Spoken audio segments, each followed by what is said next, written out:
دا د دې د کامیابۍ او دا د دې یو ښه انسان جوړېدو دپاره لازمي دي؟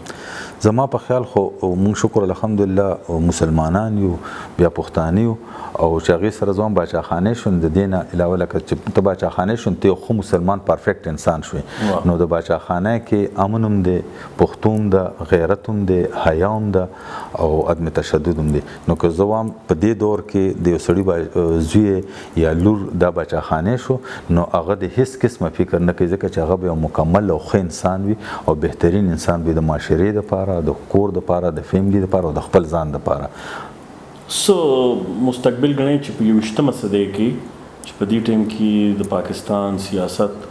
څه ډېر عجیبه کیسو کې دی تاسو څه د باچاخانې یا د دغې فکر یا د دغې ډلې مستقبل څه وینئ؟ زه خو دا وینم چې دا کوم څنګه دغه روان دی او ایمل خان چې څنګه د باچا خان بابا په هغه لاره باندې قدم ایښی دی او کور په کور حجره په حجره کلي په کلي ګرځي او په دې خلکو کې به زموږ دا نوی نسل چې دی د تعلیم یافته هم دی نو چې دی ته دغه اواز ورسېږي او دی په دغې سوچ کې را روان به زموږ انشاءالله چې بالکل برایټ وي او را روان دور بالکل چې د را روان دور چې دا باچاخانه دی ځکه چې دغې نه علاوه بل لار بل خلاصي لار زموږ نشته دی زنده باد. بس موږ وی چې تاسو سره مختصر خبرو کو خو خپل هغه مینوال که په برطانیه کې دي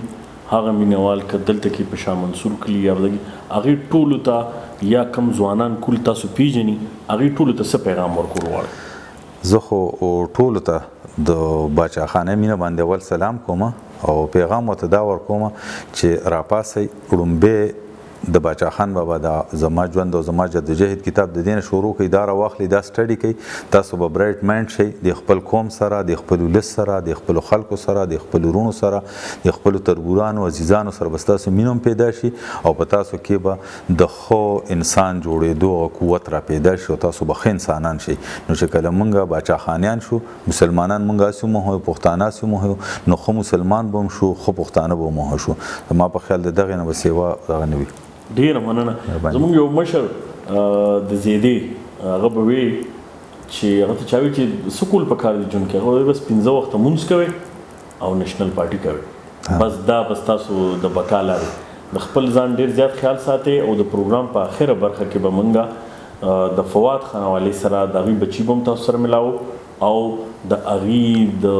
څه نور بل یار هغوی به هم د فواد خان باره کې خپله رای ورکوي نو مال اجازت راکې او دغه د هغوی چې کوم ملګری دی د هغوی رای تاسو ته در رسوم. ډېره مننه. مهرباني.